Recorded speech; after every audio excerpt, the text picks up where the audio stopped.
Welcome to the Steelers Breakdown Podcast. He's PennLive Steelers beat reporter Nick Farabaugh, and I'm John Luciew. And this is a special edition of the podcast covering one of the biggest moves in Steelers history. I mean, this move is on par with the acquisitions of Minkah Fitzpatrick and Jerome the Bus Bettis. Explosive wide receiver DK Metcalf is now wearing the black and gold. This after Omar Khan and company dealt the Steelers' second-round draft pick to Seattle, and the Steelers agreed to shell out a $150 million contract to this splash play specialist. It wasn't supposed to happen this way. The quarterback signing was supposed to happen first, and then that would set the table for the wide receiver. But of course, there's been a lot of complications in those quarterback discussions with Justin Fields, and we'll get to that in a moment. But this free agency move, which is a combination of a trade, is seismic for the Steelers. And we're going to go right to Nick for what he knows about how all this came together and what the ramifications are, even for George Pickens, and of course, for whoever will helm the quarterback position for the Steelers. Now, this was a Sunday night surprise. So, Nick, I got to ask you, what were you doing when you started hearing these rumblings about DK Metcalf? And what went through your mind when how did you wrap your mind around this thing? Well, the Steelers were doing a pretty good job of keeping it under wraps. I know they'd called, but after the fact, they were completely the most aggressive team pursuing him. It wasn't even close. The Steelers were the team going after him the most. They were the team trying to go get him. They did a good job keeping it under wraps. Someone in the organization around 15 minutes before this had broke told me that they were going to make a big signing. Spend a big signing on a playmaker soon. And I said, oh, that's fun. And 15 minutes later, this happens. Of course, I had to write the article on the side of the highway because I was out and about at this point. Comes with the job, right? This was crazy, man. I think we all expected, as you said, the opposite to happen. Quarterback first, wide receiver second, and it went the opposite way because this quarterback situation's been so insane. And the Steelers couldn't afford to wait. They weren't going to wait because by the time, who knows when they're going to actually end up signing one of these guys. They could sign a quarterback today. They could sign a quarterback Wednesday. They couldn't sign one until Friday. By that time, DK Metcalf's traded. All your options on the free agent market are dried up, and boom, you're right back where you were last year, which is you don't have any options to wide receiver. Steelers couldn't let it happen. And so they did this. I think they maybe paid a little bit sweetener money to DK Metcalf. If you look at the extension, not the 5/150 part, but the 4/132 part, which is the extension the Steelers were giving him because he had a 1-year, $18 million extension already built into his contract. The Steelers are giving him $33 million per year. That is what they're paying him on the 4 years, $132 million part. That's the new part. That's a lot of money for DK Metcalf. It just is. I think it's a lot of money. I think it's probably north of what he would get for most teams, but I think they had to pay a little bit of sweetener tax to do it, and hey, they did it, and he's here. This is a huge move for the Steelers. Let me ask you why that sweetener was necessary, because there were rumblings like he wanted to go to a warm weather team. He wanted to go to a, quote, contender. So was that why they needed the sweetener, or was it a sweetener because he doesn't know who his quarterback is, or was it all three of those?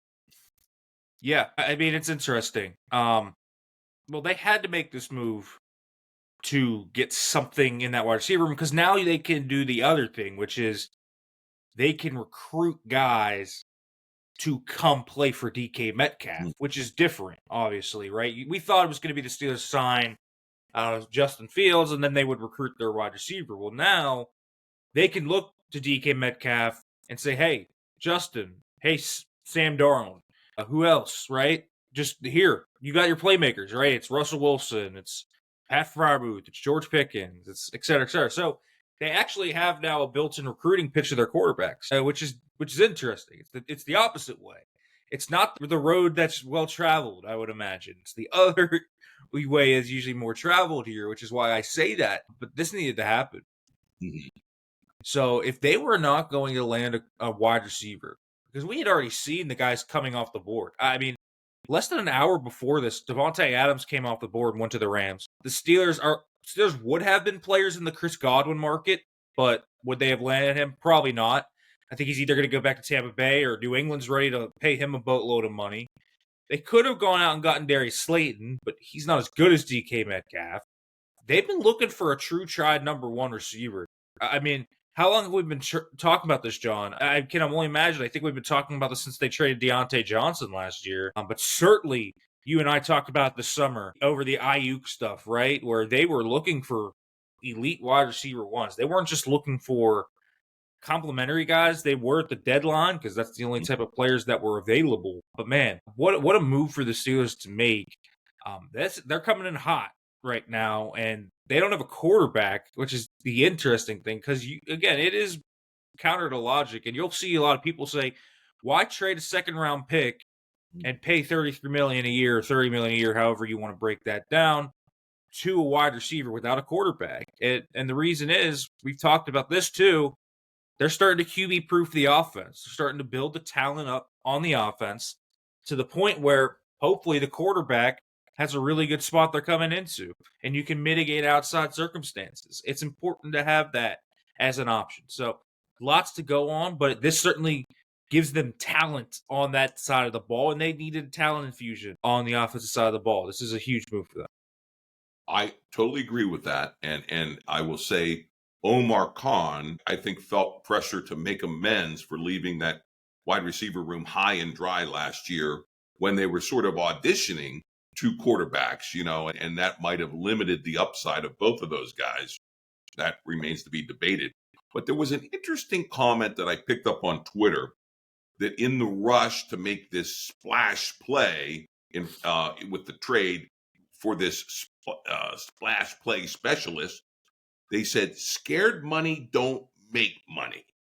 Is this $150 million scared money by Omar Khan and the Steelers just to do something major and sort of like almost like a magician pulling a rabbit out of its hat? Or is this a strategic move in that it will help recruit a quarterback for this, that we have a transitional quarterback to get out of this QB purgatory, which has descended to QB hell as these negotiations with Fields have dragged on, and then look to the 2026 draft for maybe for the QB of the future? How do you see any type of panic move here? I don't know about a panic move. Listen, I think this isn't a panic move. You pay a guy $33 million a year, and you are telling if you trade a second round pick and you pay a guy 5 years, $150 million,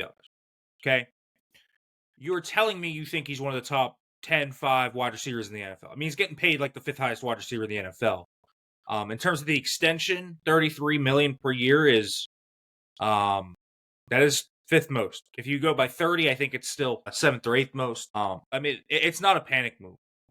It certainly is a move because DK Metcalf is one of those players that gives them not only the now, but the future. He's only 27. He's not old, still in the prime of his career, under contract now through 2029. So even if you're talking in the future about when you get that guy, right? When you get that swing at quarterback next year, theoretically, he's going to be here for that. So it's not a panic move. It's a smart move because it's a now move to maybe try and recruit those guys, but it's also a future move. You have your wide receiver one of the future. DK Metcalf is a bona fide one. And so I think that's the important thing here is the Steelers have made a big move to kind of give themselves another top flight wide receiver. And that's what they've kind of looked at. This is, we talk about all the time how the Steelers want to be the Eagles. This is their A.J. Brown trade. That's what this is. They have gone out and they've gotten a big-time player, and they're going to try and win down the field. They're going to try and get DK Metcalf opportunities on slants, on over routes, just to use his speed and physicality over the middle of the field like Seattle is used at times. And so I don't think this is a panic move. I think this is a move that aligns quite nicely with the future. And there's just not many guys like that out there on the free agency market right now. Because if they had Devontae Adams, He's 32, would have been a short-term fix. Chris Godwin would have been a long-term fix. I think he's the one other guy you can absolutely point to, but there's just not many guys like DK Metcalf out on the market this year. So they make a big-time move. Right. And in terms of playmakers, he's a big-time playmaker. I was looking at stats, and he had the most plays of 20-plus yards last season. And when you look at the 30-yard-plus plays, I mean, he's right up there with a small number of elite wide receivers in the NFL. But speaking of wide receiver one, our previous wide receiver one, George Pickens, now is either going to be paired, with DK, or you said, there's still this, if they wanted to move him, now would be the time to do a deal to pick up draft picks for George Pickens. How do you think the Pickens fallout is going to play out due to this signing? And also, we are not strangers to diva wide receivers in Pittsburgh. We've had our share, some would say head cases. Diva is the polite term. But the one reel that I was looking at on Twitter was all these reels of DK Metcalf pushing defenders and getting in fights. And we've seen that from George Pickens, is handling Metcalf and his competitive fires, and sometimes he can go a little too far in the game with that. Is that going to be a problem for Mike Tomlin, compounding the issue with Pickens that certainly everybody is hoping gets smoothed out this season?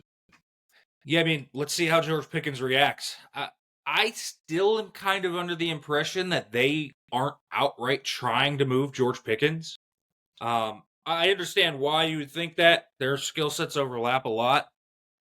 George Pickens and DK Metcalf, I mean, you look at their pros and cons, very similar. They're not the exact same player, but they do have similar skill sets. That right down to the emotional sides of their play, right down to the inconsistencies of their play at times. Immensely talented players. So I don't know. I think Pickens is an interesting question. I think they could certainly try to flip him. I don't want to say anything declarative because I haven't heard anything saying that they are. In fact, remember when I came home from the combine and was talking to you, they outright told me they weren't shopping. So I don't know if that's changed. We'll see. I haven't heard anything to say it hasn't. So right now I'm going to assume they aren't going to move him. Logically, I understand why people would jump to that, but I haven't heard anything about it yet.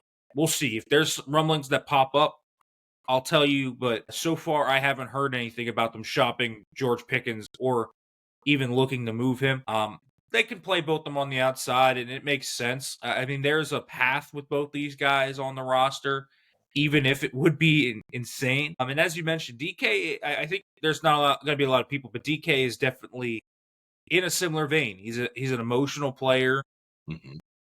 Sometimes he will have crash outs on the sideline. That's definitely something he'll have too. So, I mean, definitely he's an emotional player. Listen, Mike Tomlin's been through this, man. When's the last time the Steelers have had like a completely 100% low maintenance, good wide receiver? I mean, I can't think of one. It's been a long time. Emmanuel Sanders, is that how far back we have to go? I think it may be. Because you think about Deontay Johnson and how that's obviously gone about. Chase Claypool was obviously his own box of rackets. I think Juju Smith-Schuster was mostly harmless, but the TikTok stuff every freaking week, I don't even think he's in the same stratosphere as a lot of the things we're talking about. But either way, still in the national headlines. I don't even need to talk about Antonio Brown. I mean, guys, it has been an odyssey for Mike Tomlin at wide receiver. So, I mean, yeah. Listen, managing these guys' personality is going to be interesting. I think in theory, George Pickens and DK Metcalf are two really explosive, really athletic deep threats that you kind of have to play too high to win over, which in theory should help the Steelers' run game and should help some other things. In practice, we'll see. How do they appease them? It's all going to be a big part of it, management of it. And right, it's not like there's a ton of targets to go around. We know how run-heavy Arthur Smith loves to run his offense, so we'll see. But we have seen him do it before as well. He's done it with A.J. Brown and Corey Davis, so it's absolutely not unheard of to see him have a productive offense.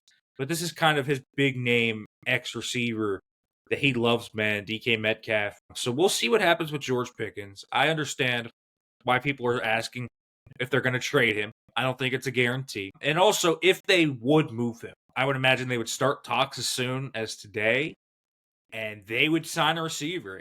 I'll tell you this, if they go out and sign like Darius Slayton for 3 years, I mean, that is a big red flag towards George Pickens' future. Because they're going to need to make a corresponding move to this. They will have to. They will either pay another receiver, they will draft a wide receiver in the first round. Again, that's a lot of resources going towards the wide receiver position, but they'll do something like that in order to make up for George Pickens because they don't want to be right back where they were. If they trade him, they're right back in the same spot, essentially. So we will see what they do and kind of how they manage it, but that's going to be a big part of that in managing these emotions in the locker room between Pickens and Metcalf, if they're both on the team, is going to be probably one of the most crazy things to watch all offseason.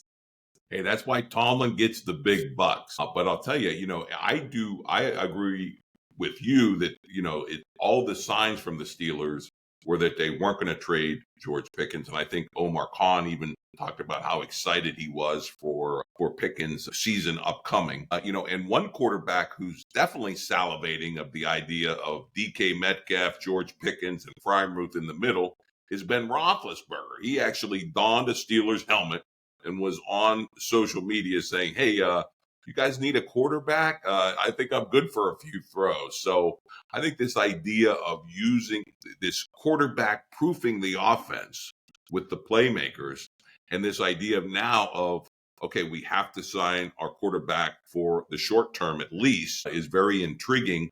But what is even more intriguing is just how this Justin Fields negotiation seems to have unraveled, because we had talked about them wanting to sign one of the two, and they've said that throughout, Russell Wilson or Justin Fields. And Justin Fields seemed to be the preference, certainly for Arthur Smith from everything that we've deduced. It's not happening. It's not happening. And now Justin Fields wants to test free agency. The Jets have expressed a lot of interest. A lot of people on social media, fans looking in, are blaming Tomlin for losing the trust of Justin Fields because the way he was benched when the team was 4-2 and not brought back, even as the team faltered down the stretch. And then there are also reports that Arthur Smith is trying to play the hero by texting Fields and talking about all the plans for the offense for 2025 and how it would be built around him. So what are we to make of this kind of really messy quarterback quest for the Steelers to get this guy now to bring into this offense that's being populated by playmakers? Yeah, I mean, the Fields thing, man, he just wants to see the market. Mm. It's as simple as that. Unless they were going to overpay, I don't think they were ever getting this done. It became increasingly clear over the week that he wants to see what his value is, and he'll get that. In about 2 hours here from when we're recording, they will be talking with teams. He'll figure out what the Jets' offer is.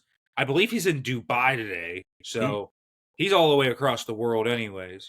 So that'll be interesting to see how that plays out. But he's going to see what offers are. His agent, I think, would be doing malpractice to not tell him to test the market.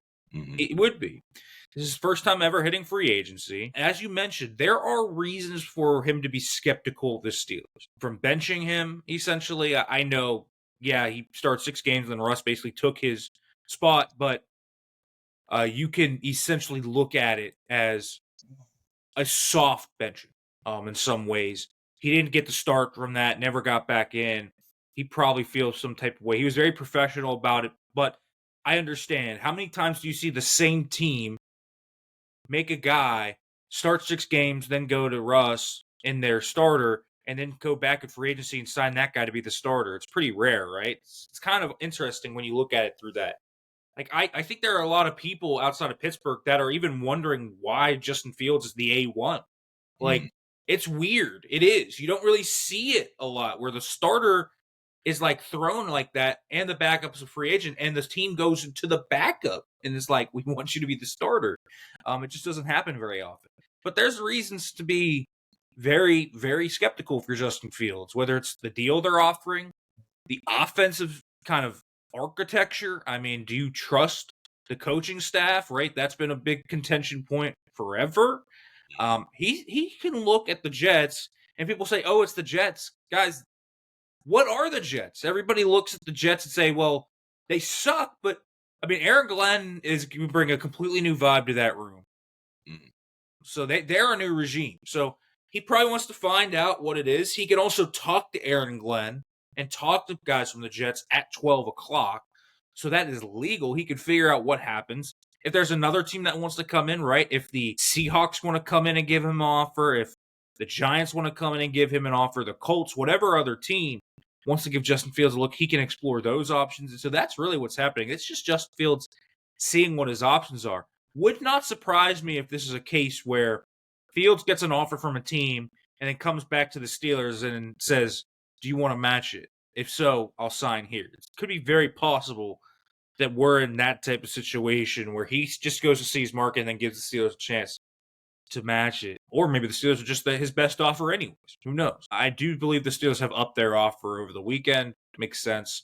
So the Steelers are clearly playing the leverage game. I mean, over the past 15 hours, the Steelers and Justin Fields' agent, David Mulligeta, have really been kind of doing the PR game in person, haven't they? When you look at the leaks that we have seen from Sam Darnold to Aaron Rodgers to the Russ could come back thing, there's a lot of Steelers playing the leverage card, and there's a lot of Justin Fields saying saying the same thing. I'm testing free. So we'll see. I think that's where they're at with Justin Fields. I think he's still their number one option. I think he's still the likeliest option to be the quarterback next year. But we will see how that goes. And then from there, I mean, listen, the Steelers have to have multiple irons in the fire. Someone has to play the quarterback position next year. And whether that's pivoting back to Russ, it's completely possible. We've talked about that before. It's the easiest option, right? It's just to call up Russell Wilson and say, okay, we'll see, but the Giants want Russ, right? So how's that going to work out?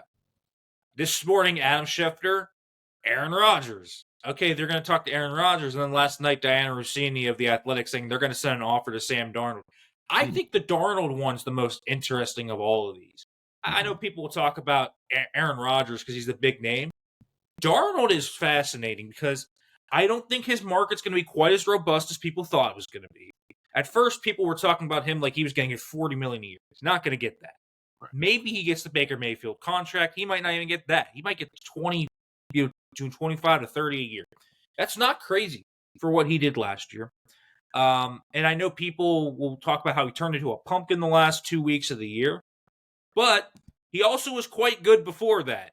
So you don't want to just use the small sample size. We'll see where they go. I think Darnold's fascinating because right after Geno Smith was traded, basically it was leaked that the Seattle Seahawks were going all in on Sam Darnold.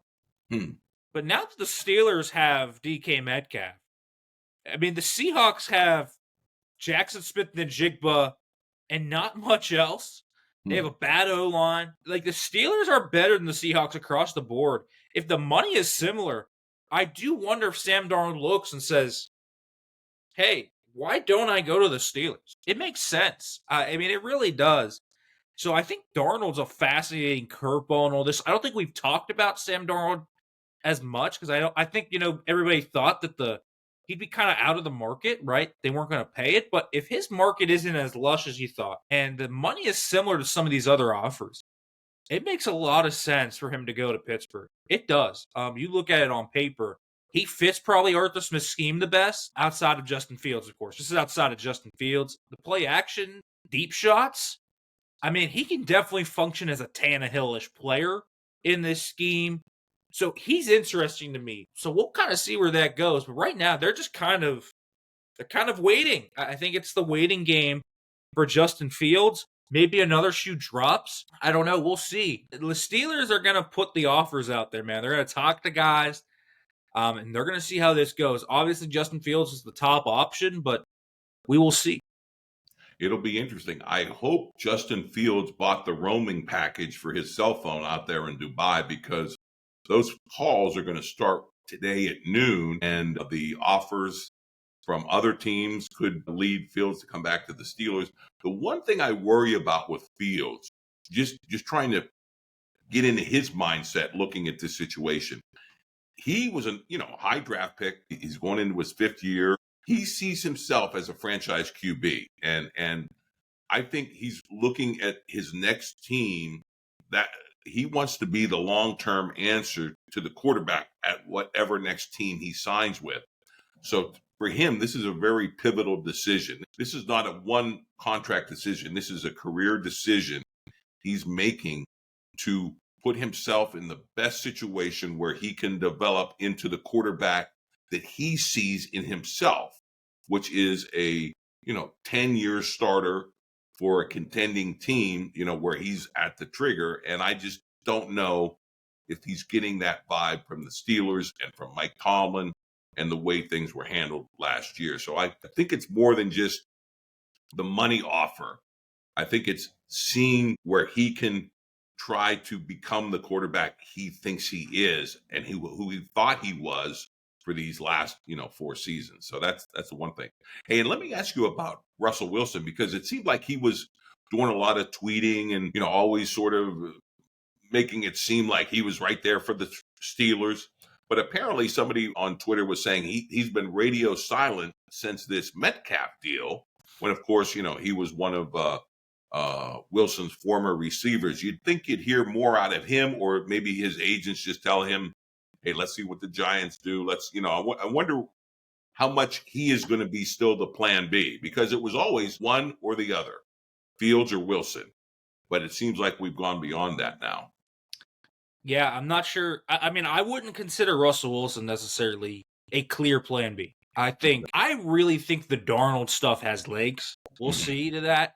I think Darnold kind of started out as like okay, Justin, sign or we'll do this. And it's kind of started to turn into something the Steelers are like, hold on a minute. Maybe there's something here we should explore. Because listen, I had heard back at the Combine, if you read the piece where I talked about what I'd heard at the Combine, I had heard the Steelers poking around the Sam Darnold market extensively back then. But it was nothing more than just being like, what could he cost? And I think the Steelers might have found out that it's not as robust as they thought. Like, they might be players in this. And so, I mean, listen, I think they might go out and give him a legitimate offer if Justin Fields doesn't come back and say, yeah, I'll take that. Or, with it could be very easy with Justin Fields. I mean, it could be 1:00 today.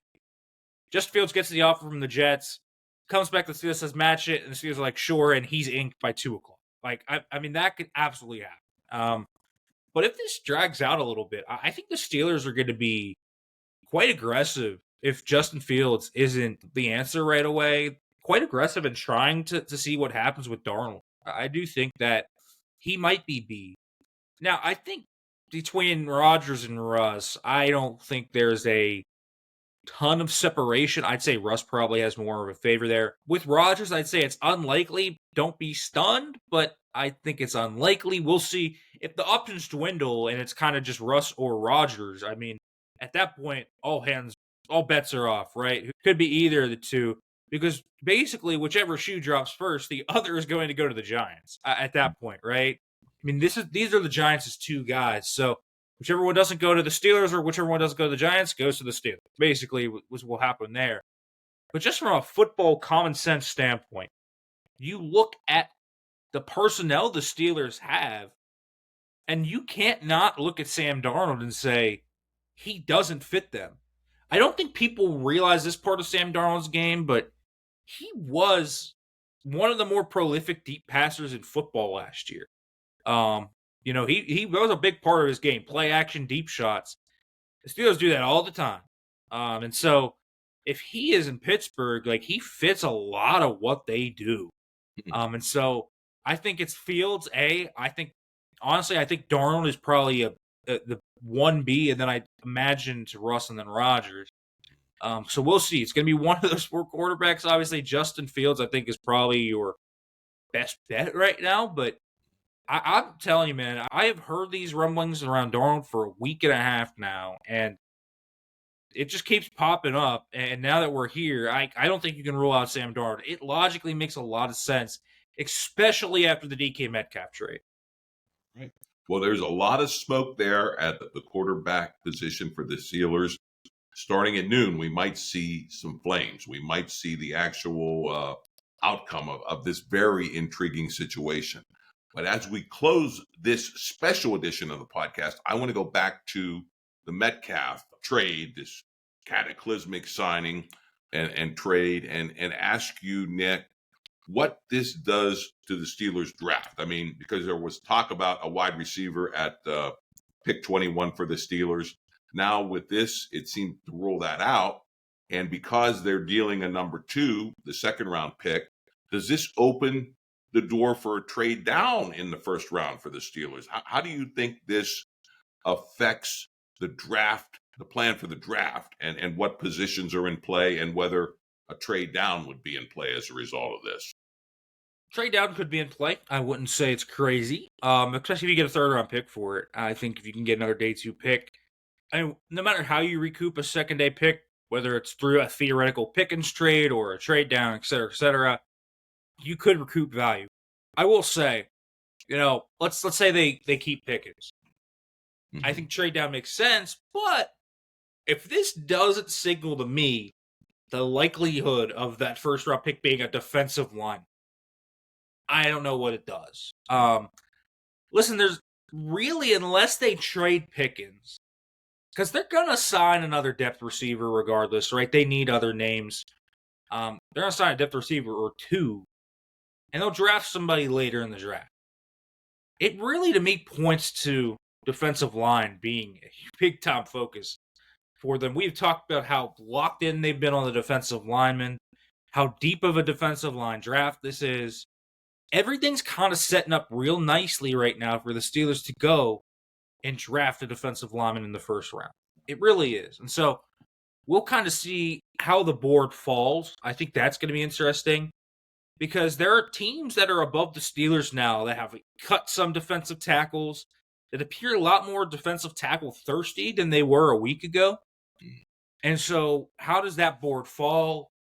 Does a guy like Kenneth Grant or Walter Nolan or Derek Harmon get pushed up a little bit, or do they kind of fall and it's their multiple options, which would give the Steelers flexibility to go and trade back? I think there's a lot of things to look at there. But right now, I mean, you look at the draft at 21, this to me, the DK Metcalf trade does really set the table, clearing it for defensive tackle to be the first round pick, unless something happens where they, again, trade Pickens, don't sign anybody, they have to get a difference maker and they draft Egbuka or Golden or Burden or whoever at 21. So we'll kind of see how that ends up going down the effects list. But I definitely think right now, we're standing here right now today, 21 sure appears to be a defensive line. Okay. Well, lots of dominoes left to fall in these early hours of free agency, but the pace is going to pick up fast and furiously. And within the next 2 months between free agency and the draft, your 2025 Steelers will come into focus. And of course, we'll be covering it all here. We have the regular edition of the podcast scheduled for Tuesday, but we may be back with emergency podcast as events warrant, as these free agency dominoes continue to fall, and as your Steelers go out to get their quarterback for the next couple of seasons. Until then, go Steelers.